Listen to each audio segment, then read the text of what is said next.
Assalamualaikum warahmatullahi wabarakatuh.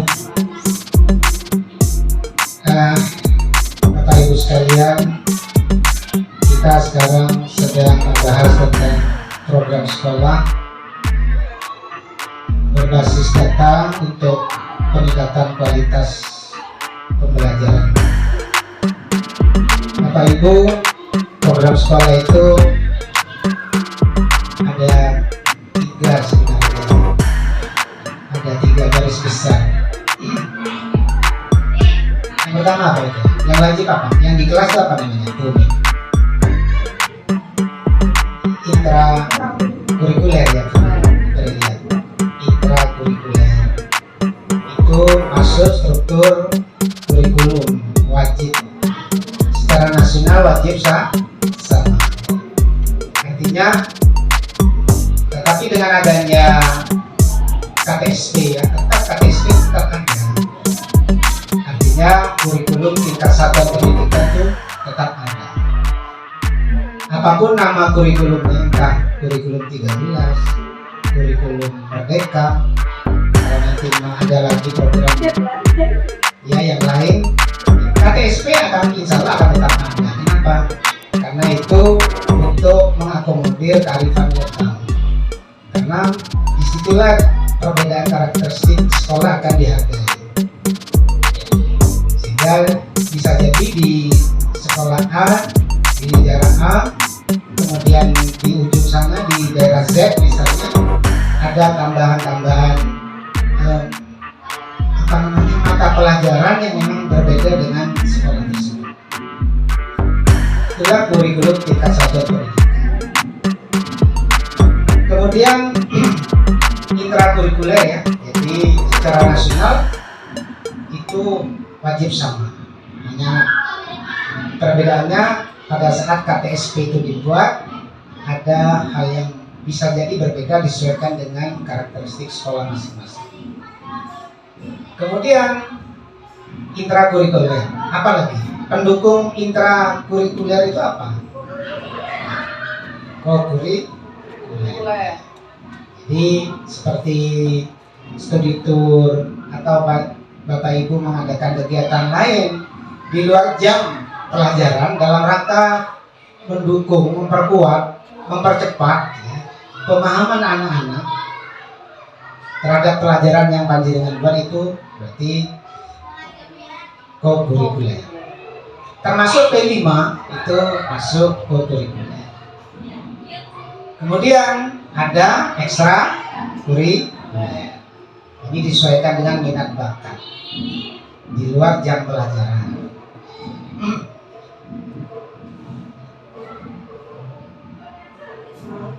Nah ini ya, intrakurikuler, co-kurikuler, ekstra kurikuler. Nah, maka sekarang tentu saja di dalam membuat program, di dalam melaksanakan program itu tidak terlepas dari adanya refleksi, evaluasi, sehingga pada saat menyusun, bahkan mungkin bisa jadi pada saat program itu berlangsung itu ada semacam refleksi formatif atau asesmen formatif dalam rangka menyempurnakan apa yang sudah dilaksanakan.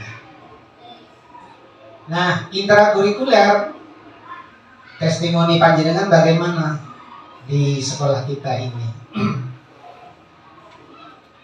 Pelajaran ya, ada berapa mapel Bumi? 12. Ya, 12 ya. Semua berjalan dengan baik ya.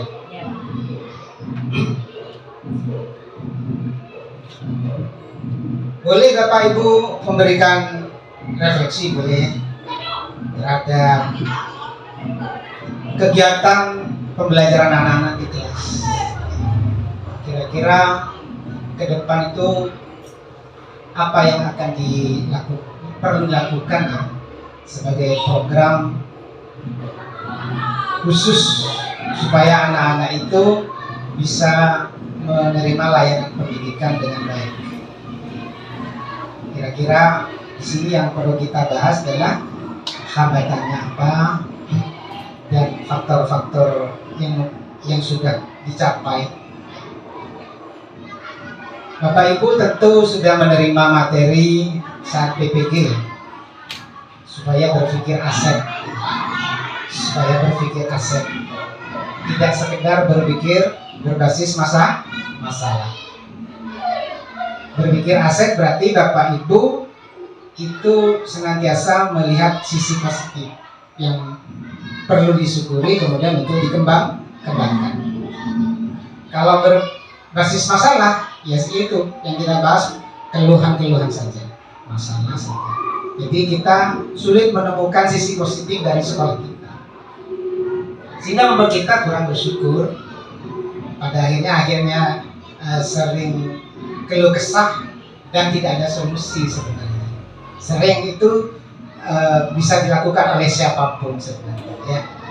Nah, harapan saya panjenengan itu bisa menemukan cara berpikir asik dalam rangka menunjang program sekolah, baik itu intrakurikulernya, co-kurikulernya, dan ekstrakurikulernya ya. Silakan ya, minimal 2 orang ya, minimal 2 orang, syukur-syukur semuanya. Silakan. Terima kasih.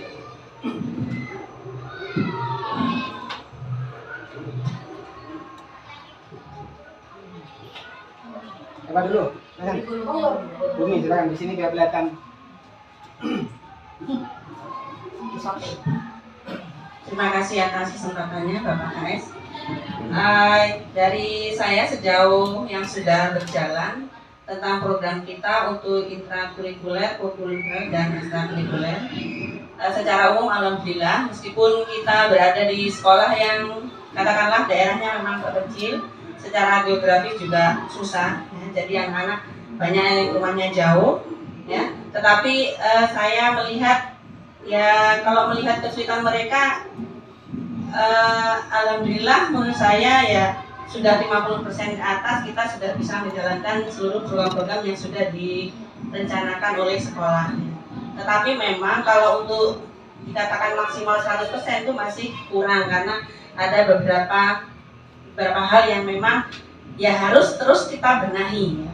Kita benahi bersama supaya bisa mencapai 100 tadi ya. Misalkan untuk intrakurikuler, tidak hanya faktor dari siswa, tapi kita sendiri dari sumber dayanya juga memang tidak bisa kita pungkiri, kita kurang ya. Jadi di situ memang ada beberapa guru yang harus mengaku lebih dari 1 mapel. Kemudian kayak misalkan BTA itu tidak bisa dipisah karena memang gurunya cuma 1, jadi harus dijadikan 1, sehingga mungkin kurang detail, pelayanan kita kurang bisa maksimal akhirnya ke siswa karena kurangnya tenaga. Kemudian untuk KBM dari per guru, karena saya kebetulan di sini kurikulum, alhamdulillah teman-teman guru sudah selalu mengumpulkan modul ajar, dan seperti saya lihat sebenarnya sudah bagus ya, semuanya sudah mengikuti perkembangan modul ajar yang terbaru, perkembangan inovasi pembelajaran.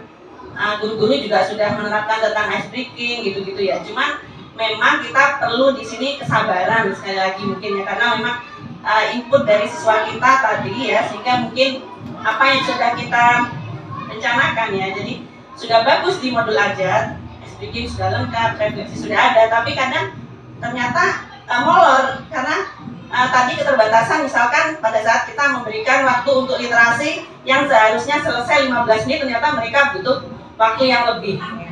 Karena mungkin kekurangan, misalkan kita mau menyediakan literasi digital, itu kadang internetnya kurang, jadi sehingga waktunya butuh waktu yang molor ya. gitu ya. Kita harus bersabar lagi. Tapi secara umum tadi ya sudah berjalan. Kemudian untuk kokurikuler, kadang kita punya program yang bagus juga, pengen mengajak anak-anak kemana gitu ya. Tapi juga ada kendala. Kendala dalam artian mungkin pembiayaan, kalau kita biaya sendiri kadang tidak cukup. Tapi kalau kita diskusi dengan siswa juga, mereka dari orang tua juga kurang support kalau untuk masalah dana, sehingga kalau kita harus pergi kemana gitu terkendala di masalah biaya. Ekstrakurikuler sudah alhamdulillah di sini sudah berjalan pramuka, kemudian hadras sama karaoke. Pramuka kita juga sudah bisa mendatangkan dari luar untuk mengajarnya, dan kapan hari tahun yang kemarin kita juga sudah mengikuti lomba di walaupun masih tingkat kecamatan. Tapi alhamdulillah kita sudah meraih juara ketiga. Jadi itu pada intinya kita sudah bagus lah ya, sudah berjalan, tapi mungkin kurang sedikit maksimal karena ada beberapa kendala tadi. Tapi insya Allah saya melihat sumber daya kita ibu-ibu guru, karena memang banyak ibu guru yang semuanya sudah semangat ya, selalu mengikuti webinar-webinar sehingga mengikuti perkembangan bagaimana modul ajar yang interaktif, inovatif gitu ya. Sehingga hanya kita perlu bersabar saja ya, karena memang lingkungannya seperti ini. Itu saja Bapak, terima kasih. Baik, terima kasih Bu Umi. Jadi ini yang saya maksud berpikir aset. Jadi kalaupun ada kendala tapi tidak membuat kita mandek kemudian putus asa ya. Jadi ada hal yang perlu digali dari apa yang sudah dicapai. Misalnya bisa membuat membuat ya modul ajar yang inovatif dan sebagainya ya. Termasuk bagaimana mensyukuri program yang sudah jalan. Itu kita berpikir aset. Termasuk sekecil apapun prestasi yang dicapai, itu kita namanya berpikir aset ya. Sehingga membuat kita itu punya optimis ya. Tidak sekedar berpikir masalah. Baik Bapak Ibu sekalian, termasuk literasi dan numerasi tadi yang disinggung oleh Bu Umi itu adalah kokurikuler. Jadi bagaimana kegiatan tersebut bisa mendukung ya, seluruh mata pelajaran. Hanya saja mungkin evaluasi dan refleksinya bagaimana literasi tersebut bisa benar-benar mendukung, dirasakan oleh seluruh guru pengampu mata pelajaran. Tidak sekedar mata pelajaran tertentu. Termasuk upacara rutin itu adalah kokurikuler yang bisa menunjang beberapa jenis mata pelajaran. Sebenarnya kalau itu dikembangkan ke dalam kelas, kemudian ditarik apa yang sudah terjadi di lapangan, itu bisa saja menjadi sesuatu yang mendukung mata pelajaran secara kontekstual. Baik sekalian, terima kasih. Kemudian nanti saya beri waktu lagi ya bagi yang lain. Sekedar informasi juga bahwa besok ya itu hajra keliling akan jalan, akan kembali dilaksanakan oleh anak-anak. Mereka memutuskan sendiri, tempatnya sudah ditentukan. Mereka insyaallah jam 9 di rumahnya Fadli ya, besok hajra keliling. Ini adalah ekstrakurikuler yang kemudian secara positif kita syukuri dampak positifnya. Kemudian anak-anak ternyata dengan adanya pelatih yang didatangkan oleh sekolah, kemudian sekarang secara mandiri mereka mengembangkan, kemudian bahkan melebarkan sayap di kegiatan di masyarakat. Ini yang patut kita syukuri.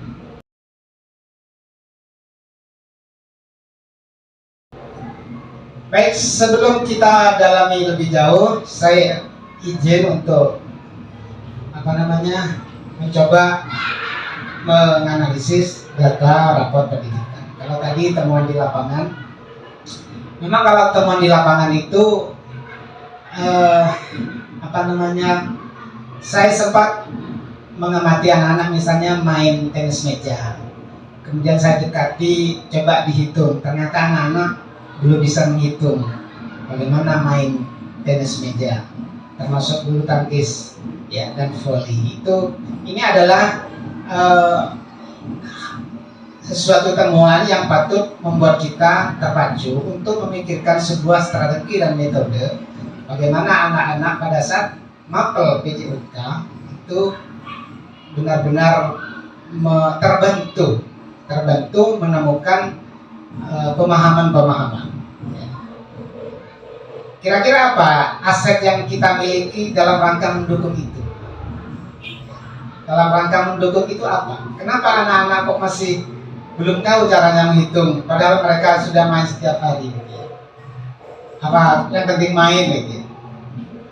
Ataukah memang daya ingat mereka memang masih kita ragukan? Ataukah sentuhan-sentuhan metode dan strategi yang termasuk pemanfaatan fasilitas dan media yang ada itu yang masih belum kita maksimalkan? Kira-kira apa yang bisa membantu mereka tidak ngantuk menerima materi pelajaran termasuk PJOK itu, yang kemudian mereka langsung bisa mempraktekkan dan memahami itu.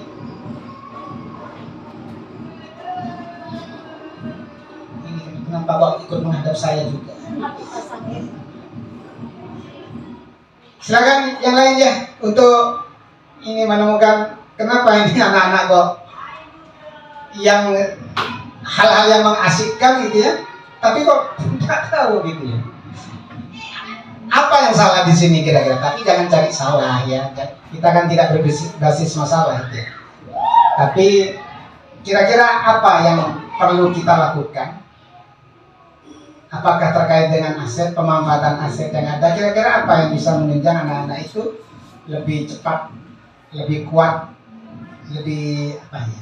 Lebih daya tahan untuk mengingat itu lebih lama itu. Kira-kira apa? Silakan. Siapa?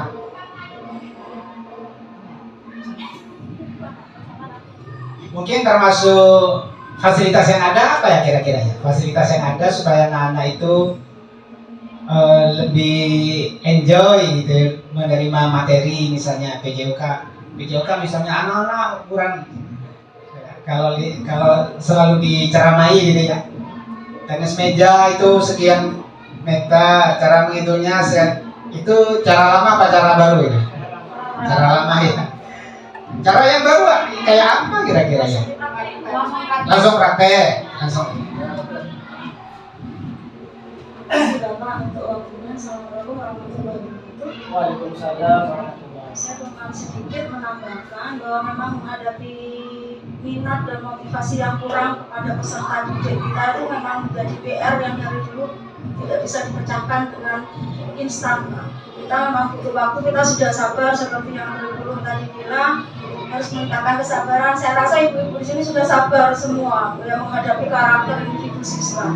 Nah, untuk pembelajaran PJOK ini supaya anak-anak jenuh itu saya kira langsung praktek di lapangan. Langsung praktek di lapangan dengan praktek cara menghitungnya seperti tenis meja, bulu tangkis itu sambil menerapkan menerapkan teknik pembelajaran yang benar sesuai di buku paket dan langsung dipraktekkan. Saya kira hanya itu aja Pak, tidak terlalu ini dan tidak membosankan juga untuk mengajar mereka sambil ada apa ya Pak, candaan apa sehingga anak itu bisa rileks, santai, lebih mudah untuk memahami. Turun hanya itu aja Bapak. Assalamualaikum warahmatullahi wabarakatuh. Waalaikumsalam. Silakan lanjut di sini.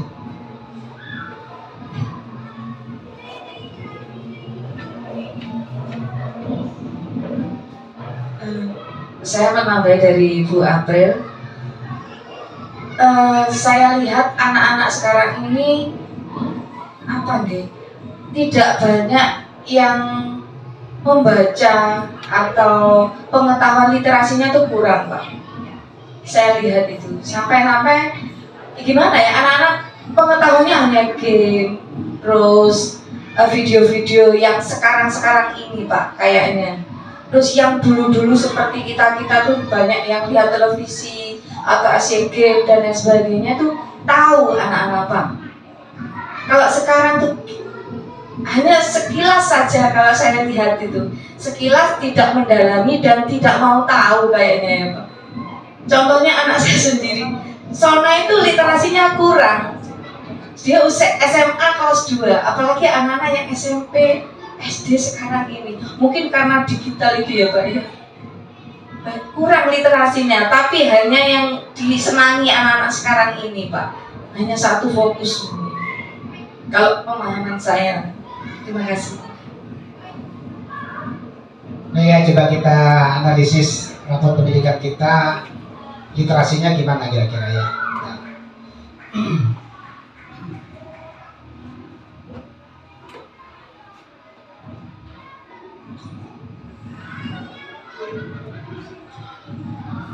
Kemampuan literasi ya. Jadi ternyata tahun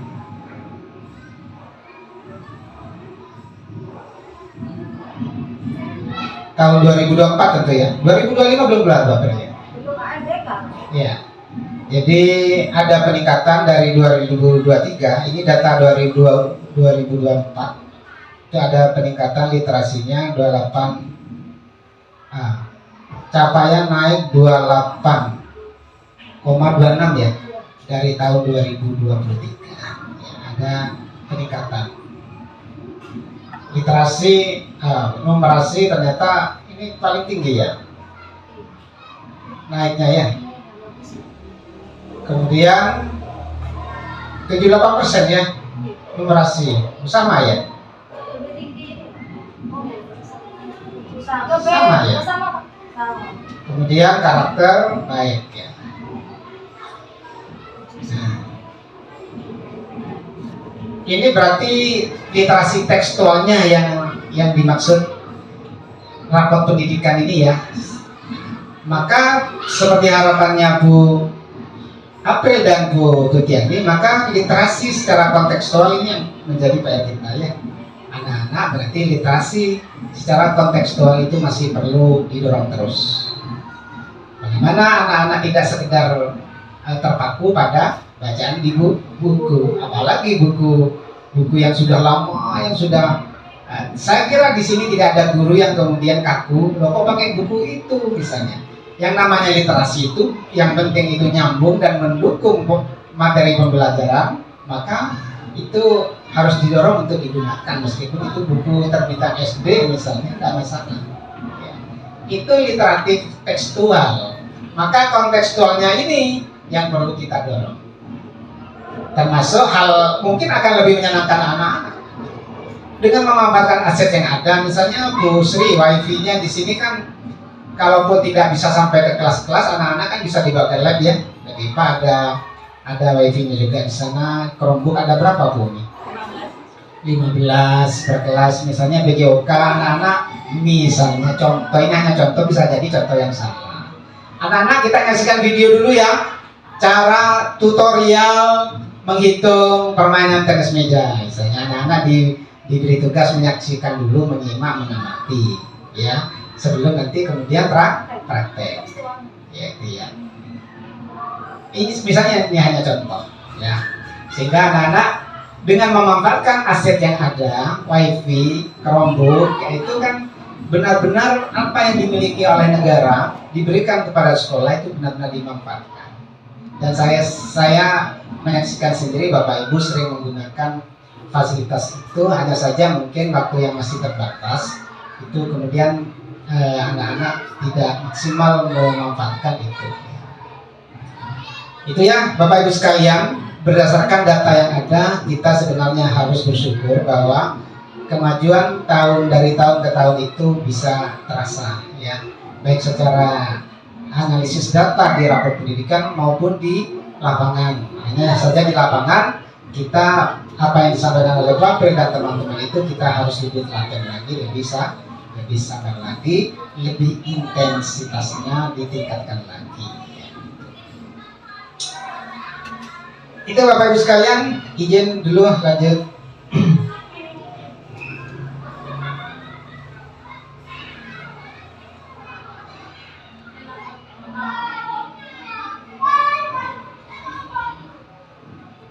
Nah ini kita coba bagaimana efektivitas program di sekolah kita ini bisa benar-benar terus didorong ya, intrakurikulernya, tadi sudah disampaikan bahwa berjalan secara baik sesuai dengan harapan anak-anak. Motivasi belajarnya itu mungkin yang perlu secara faktual itu dikaji, dianalisis, dicari sumber akar masalahnya.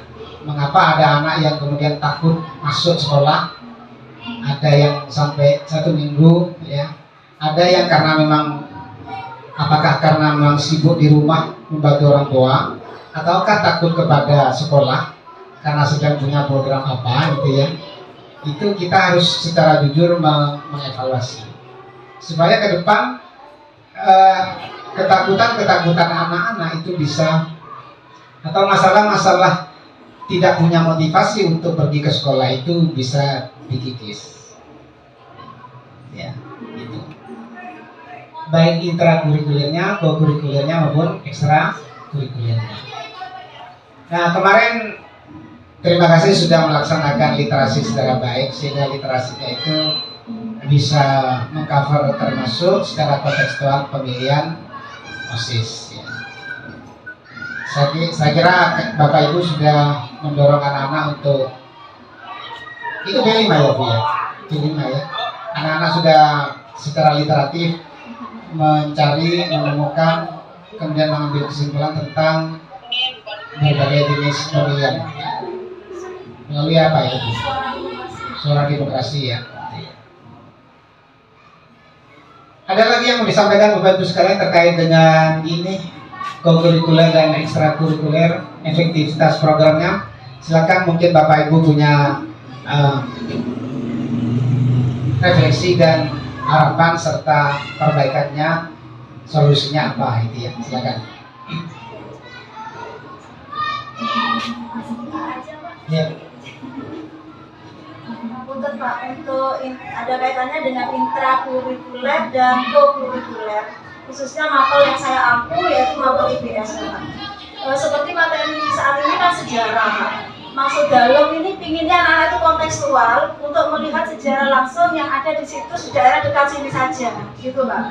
Cuma terkendala seperti Bu Uli yang sampaikan biaya terkendala itu, dan terkendala dengan keamanan siswa, cara angkutnya ke sana gitu Pak. Sebetulnya kami ingin itu juga saya omongkan ke MP saya, itu bagaimana Bapak Ibu teman sejawat saya yang ada di MP saya sharing aja. Saya ingin bawa sekali murid saya. Nah coba Ibu, kebijakan kepala sekolah bagaimana? Mohon Bapak. Izin, itu aja Bapak. Di mana itu? Dekat ya. Bukan jalan kaki jauh ya? Jauh. Dari segi keamanan saya enggak sendiri. Iya. Jalan-jalan.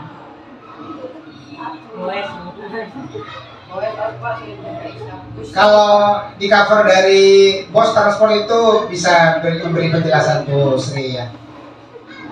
Kira-kira ada tercover apa enggak itu. Kemudian ada sekolah yang melaksanakan dengan menggunakan murni biaya operasional sekolah apa tidak gitu ya. Yang lain silakan. Meskipun referensi saya yang saya ketahui ternyata mereka masih bahkan murni 100% mungkin ya menggunakan mendaya gunakan partisipasi masyarakat ya. Garis miring wali murid ya. Bu Sri mungkin mau memberikan penjelasan terkait dengan ini? Nggak perlu ya? Nggak perlu saya. Baik ya, karena memang kita untuk mengcover itu Bu April, jadi selama itu tidak ada tekanan ya, jadi tidak ada tekanan, tidak ada hal-hal yang membuat wali murid itu anak saya tidak bisa sekolah karena tidak bisa bayar ini itu, maka tentu saja partisipasi masyarakat itu memang tidak kita harapkan gitu ya. Partisipasi masyarakat itu tidak kita harapkan, sehingga memang pengelolaan mulai dari penentuan, perencanaan, kemudian pengelolaan itu selalu melibatkan wali murid garis miring komite. Sehingga pada saat kita melaksanakan itu secara transparansi, itu bisa benar-benar bisa ditunjukkan kepada murid maupun wali murid serta masyarakat. Jadi tidak ada tekanan, tidak ada nominal yang ditentukan, ya, memberatkan dan sebagainya. Itu kemudian ternyata komite dan wali murid itu setuju, maka selama itu mendukung kegiatan intrakurikuler, kurikuler dan ekstrakurikuler itu bisa kita laksanakan dengan baik. Ya. Satu sisi kita memang harus hati-hati, tapi satu sisi kita tidak boleh terlalu takut. Yang penting niat yang baik, cara teknik dan caranya juga benar serta transparan. Hanya saja memang kalau panjenengan sekat selama ini memang sudah mencoba untuk menggali partisipasi masyarakat, ternyata kesulitan, ya bisa dimaklumi, ya. Karena anak-anak itu memang banyak yang berada di bawah garis kemiskinan, banyak yang tidak punya apa-apa di rumah itu, ya. Meja belajar tidak ada, lampu penerangan juga tidak ada, bagaimana anak-anak mau belajar itu? Saya kira itu Bapak Ibu sekalian, terima kasih kegiatan pada hari ini saya kira cukup, ya.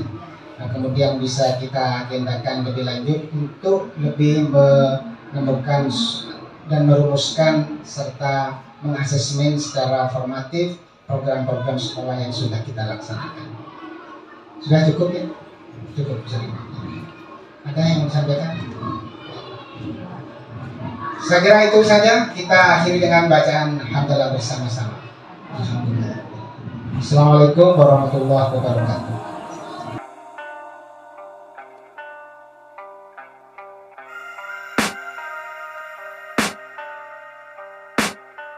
I can hear the demons call when they Ada program kebersihan ini yang saya tanyakan selama ini yang sudah berjalan, bagaimana cara untuk mempertahankan kebersihan lingkungan, dalam artian lingkungan kita itu betul bersih setiap hari, setiap saat, tidak hanya pada momen tertentu. Seperti kegiatan pramuka pada kegiatan PBB, banyak dari teman-teman kami yang tidak semangat untuk mengikuti pelatihan PBB. Mungkin kita bisa menunjukkan pada kakak pembina pramuka agar diberikan SD terlebih dahulu supaya teman-teman kami lebih semangat. Kemudian jawaban dari kami. This society is really trying me. Kemudian jawaban dari kami masalah menurut Yang pertama, perlunya literasi tentang komunikasi. Komunikasi itu berarti kan menyampaikan pesan. Ada pesan yang disampaikan, ada penyampaian pesan, ada yang menerima pesan, gitu ya. Ada media. Jadi tadi kan sudah lengkap sih, penyampai pesan siapa? Paslon, ya. Penerima pesan siapa? Ini semua ya, ada ya. Isi pesannya ada. Cuman di sini adalah kelemahannya di media. Kurang perhatian terhadap media. Otomatis berarti juga kurang perhatian terhadap audiens. Apakah audiens dengar atau tidak? Itu kemudian kita kurang perhatiannya, itu kurang bagus. Nah ini menjadi pembelajaran kita semua, termasuk saya, ya, termasuk saya memang anteng gitu ya, tidak ada reaksi apa-apa. Nah, ini penerima pesan halo, ya. Ini juga bagian daripada tantangan. Pada saat audiens itu kurang perhatian, kita coba tarik fokus. Itu yang pertama, ya. Jadi perlunya untuk selalu memperhatikan proses komunikasi. Dan ini juga bisa berdampak kepada masyarakat nanti. Banyak, ada beberapa yang saya temui. Pada saat jadi imam sholat, itu kurang berpikir apakah makmum dengar atau tidak terhadap aba-aba atau kode. Ya mungkin kalian pernah itu, ya. Saat sujud, ini semari kodai. Akhirnya kalau ada yang tidak sabar, ngelengah sujud kemarin, ya. Inilah pentingnya untuk selalu memperhatikan proses komunikasi, ya. Ini penting, kontekstualnya sangat penting. Karena bisa, karena terbiasa untuk tidak mau tahu terhadap proses yang terjadi, apakah pesan itu tersampaikan atau tidak, maka akan berdampak.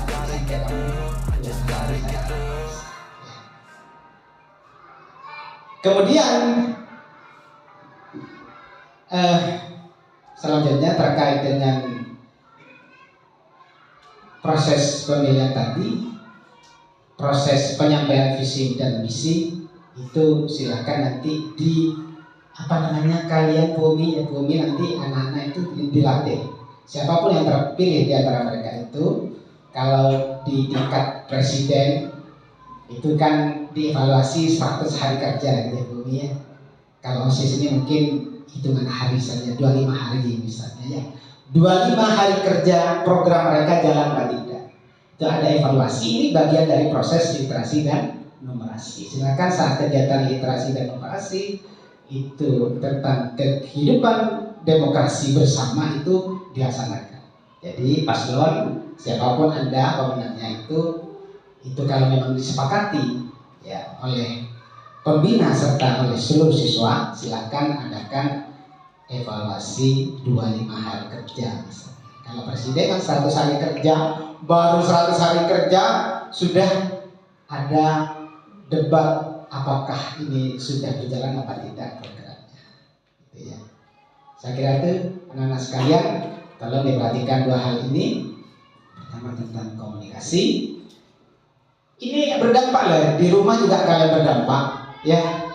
Kalau kita kurang memperhatikan apakah pesan yang kita sampaikan itu sudah efektif atau tidak, itu akan berdampak saat di rumah. Ya. Orang tua marah-marah, kalian tidak bisa menjelaskan alasannya mengapa demikian. Nah, ini tahu-tahu sudah tidak keluar kamar, ya, banting pintu, ya, mager, gitu ya. Akhirnya apa yang terjadi? Penilaian orang tua bahwa kalian gagal dalam pendidikan itu akan semakin kuat. Kesan mereka itu, wah anak saya sekolah tidak ada hasilnya, tetap seperti anak kecil. Nah itu hanya. Padahal kalian masalahnya hanya adalah bagaimana menyampaikan komunikasi, menyampaikan pesan kepada orang tua, kepada guru dengan cara yang baik, dengan cara yang sabar dan telaten. Kalau kalian melaksanakan ini, maka kamu tidak akan pernah takut. Pada saat kamu ternyata ada sesuatu yang kurang, saat mau masuk kelas, aduh, lupa PR, aduh, buku lupa nggak dibawa, maka gunakanlah ini. Hasil literasi dan numerasimu gunakan. Hadapi dengan sabar, dengan penuh tanggung jawab. Bu, saya ada perlunya, mohon waktunya. Kenapa? Buku saya ketinggalan di rumah, sehingga PR saya tidak bisa saya kumpulkan sekarang. Mohon solusinya. Itu ya, sampaikan saja pesan itu. Ini kan praktek-praktek nyata yang sangat bermanfaat, teman-teman. Sehingga kalian tidak punya solusi yang lain. Tamal saja kok setia. Arab Pak, jo tak bisa menjadi PR, deki presentasi. Itu ya. Akhirnya selalu lari dari tanggung jawab. Ini akan berdampak kepada kehidupan selanjutnya. Bapak dan ibu guru punya beban moral. Beban mak minggat. Masalah keetina. Kenapa kamu kok pulang ke rumah orang tuanya, suaminya ditinggal? Suara orang meluluh. Gitu ya. Yang suami juga gitu ya. 20 tahun lagi kan kamu punya suami ya, punya istri. Ya 20 tahun lagi. Terlalu cepat. 30 tahun lagi ya. 30 tahun lagi kalian punya istri, punya suami. Yang suami, kenapa kamu tidak segera pulang? Males, nyampe di rumah saya tidak bawa uang, kayak gitu ya. Gagal panen, gagal berjualan, gagal ini dan sebagainya. Tapi kalau kamu terbiasa bertanggung jawab, terbiasa menyampaikan pesan dengan santun, dengan penuh kesabaran, maka akan terjadilah sesuatu yang senantiasa membuat hubungan kalian dengan keluarga, dengan masyarakat, dengan tetangga itu selalu harmonis.